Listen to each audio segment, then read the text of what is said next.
নমস্কার বন্ধুরা, কৃষ্ণা কিচেন ব্লগে আপনাদের সবাইকে স্বাগত। আজকে বানাবো ইলিশ মাছের দারুণ একটি রেসিপিটি হলো কালো জিরে ফোড়ন দিয়ে সর্ষে পোস্ত ইলিশ। তো এখানে 4 পিস ইলিশ মাছ ভালো করে ধুয়ে পরিষ্কার করে নেওয়ার পর দিয়ে দিলাম সামান্য পরিমাণ লবণ আর সামান্য পরিমাণ দেব হলুদ গুঁড়ো।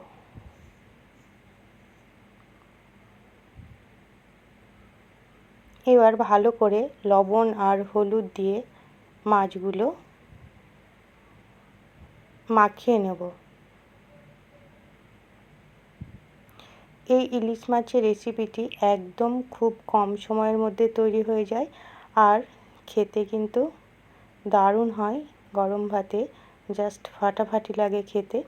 আপনারা অবশ্যই একবার এইভাবে বানাবেন, রেসিপিটি সম্পূর্ণ দেখলেই বুঝতে পারবেন। তো মাছগুলো হলুদ লবণ মাখিয়ে নেওয়ার পর এক সাইডে রেখে একটা মিক্সি জার নিয়ে নিচ্ছি 4 চামচ পোস্ত, ছোটো চামচের আর 4 চামচ দেব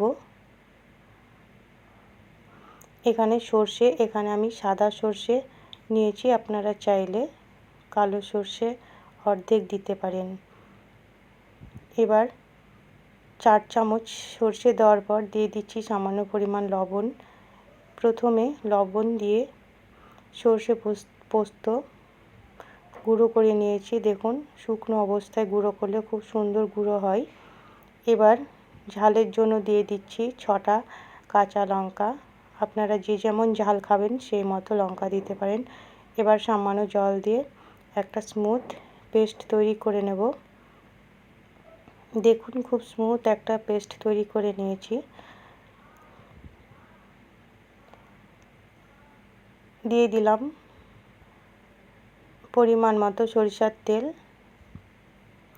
তেল গরম হলে ওই তেলে দিয়ে দিলাম ছোটো চামচের 1 চামচ কালো জিরে।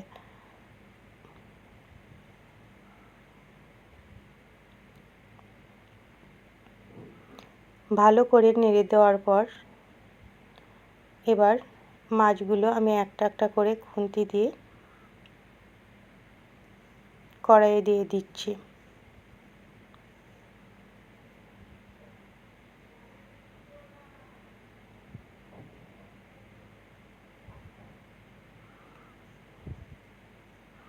মাছগুলো তেলে দেওয়ার পর জাস্ট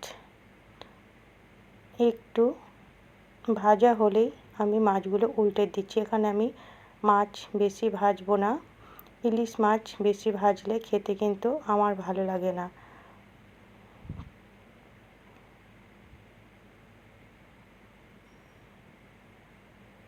তো মাছগুলো এক সাইড একটু সামান্য ভাজা হয়ে গেলে উল্টে দিলাম। এবার অপর সাইডও সামান্য ভাজা হয়ে গেলে দিয়ে দিচ্ছি বেটে রাখা মশলার পেস্ট। ওই মিক্সি জারে সামান্য পরিমাণ আরও একটু জল দিয়ে সেটাও দিয়ে দিলাম। এই ইলিশ মাছের রেসিপিটি বা রান্নাটি করা একদমই সোজা। দিয়ে দিলাম স্বাদ মতো লবণ। এর আগে আমি 2বার লবণ দিয়েছি, তো সেই মতো বুঝে লবণ দিলাম আর 1/2 চামচ হলুদ গুঁড়ো। এবার ভালো করে একটু নেড়ে দেব।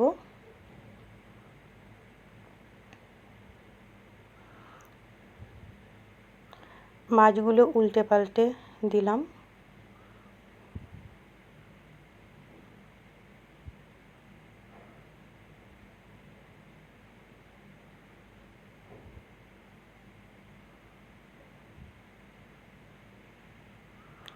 মাছগুলো উল্টে দেওয়ার পর দিয়ে দিচ্ছি 3-4টে চেরা কাঁচা লঙ্কা। এই কাঁচা লঙ্কা দিলে খেতে কিন্তু দারুণ লাগে। ইলিশ মাছে যে কোনো রান্নায় কাঁচা লঙ্কার ফ্লেভারটা খুবই ভালো লাগে। তো একটু সামান্য ফুটিয়েই আমি নামিয়ে দেব এবং অন্য পাত্রে সার্ভ করে দেব। তো দেখুন, তৈরি হয়ে গেল ইলিশ মাছের সর্ষে পোস্ত কালো জিরে দিয়ে দারুণ একটা রেসিপি। গরম ভাতে খেতে কিন্তু দারুণ লাগে এই রেসিপিটি। তাহলে রেসিপিটি কেমন লাগলো আপনারা অবশ্যই কমেন্ট করে জানাবেন। আর ভালো লাগলে আমার পাশে সাবস্ক্রাইব করে পাশে থাকবেন নতুন বন্ধু হলে। আর অবশ্যই আপনারা এইভাবে একবার বানিয়ে খাবেন, দেখবেন খুবই ভালো লাগবে। তো দেখুন কত সুন্দর লাগছে দেখতে মাছের ঝোলটি।